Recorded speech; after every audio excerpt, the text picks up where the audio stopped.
Oke, cara pengerjaannya ya, kita coba cara pengerjaannya. Yang pertama kita cari dulu, kan tadi dikatakan bahwa dia diangsur sebanyak 5 kali.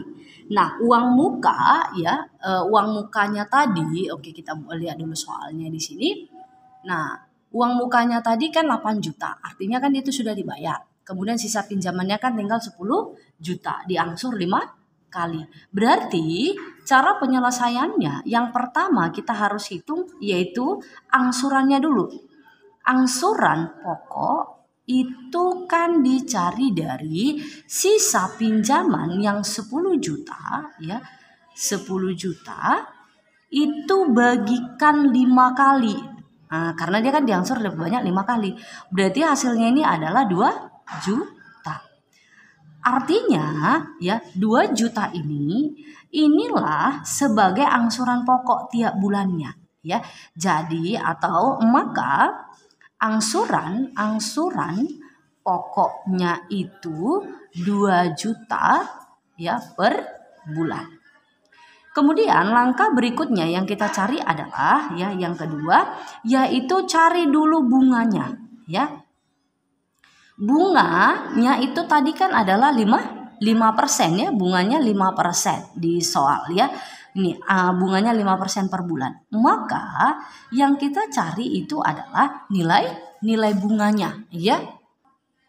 Nah, untuk mencari bunga yang 5% itu dicari dari, maka bunga adalah 5%, 5/100 dikali mana Bu?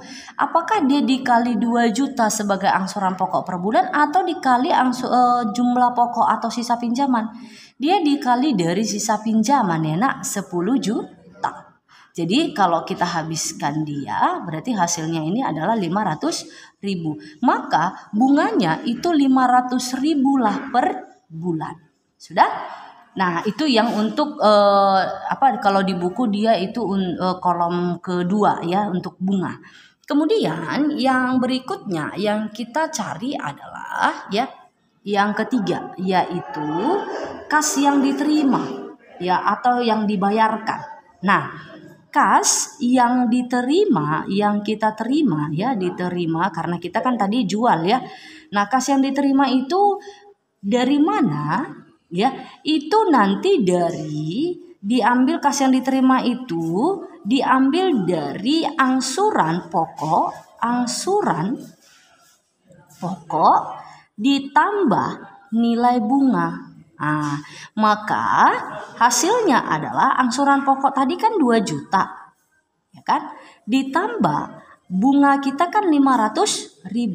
Maka yang kita akan terima setiap bulan adalah 2.500.000. Nih. Ya.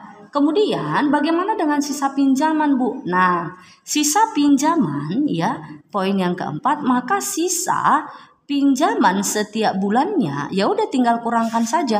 Jadi setiap kamu bayar kurangkan ya. Contoh nih, kalau kamu kan sisa pinjaman tadi 10 juta. Udah kemudian kamu kurangkan, tapi sisa pinjaman itu adalah diambil dari nilai sisa ya atau angsuran pokok dikurang nilai ya angsuran. Jadi nggak ikut bunga ya. Jadi 10 juta sisa pinjamannya atau sisa angsuran dikurang 2 juta angsuran per bulannya. Maka hasilnya 8 juta. Dan seterusnya ya. Ini ceritanya yang kita catat ini adalah bulan pertama. Maka kalau kita simpulkan ya maka kita buatkan dalam tabel ya.